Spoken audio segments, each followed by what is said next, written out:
దేవుడు చెప్తున్న మాట ఏంటంటే, శాశ్వతమైన ప్రేమతో నిన్ను ప్రేమించుతున్నాను, విడువక నీ ఎడల కృప చూపుచున్నాను. కాబట్టి శాశ్వతమైన ప్రేమ చూపించే దేవుడు మన దేవుడు, విడువక మన ఎడల కృప చూపే దేవుడు మన దేవుడు.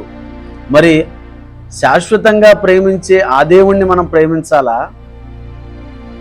లేదంటే దేవుని బిడ్డలారా, మన అందాన్ని చూచి, మన ధనాన్ని చూచి, మన కీర్తి ప్రతిష్టతలను చూసి, మన టాలెంట్స్ చూసి, మన దగ్గర ఉన్న స్థితిగతులను చూసి ప్రేమించే వారిని మనం ప్రేమించాలా?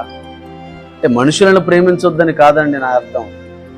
మనుషులను ప్రేమించాలి, ఏమండి, వారి ఎడల మనం దయగలిగి జీవించాలి, అది ఓకే. కానీ శాశ్వతమైన ప్రేమతో ప్రేమించే దేవుడు ఒకరున్నారు. ఆయన వాక్యము ఎడల, లేదంటే ఆయన ఎడల మనం దృష్టి కలిగి ఆయన కృపలో మనం నడిచినప్పుడు శాశ్వతమైన ప్రేమతో మనల్ని ప్రేమిస్తాడు, విడువక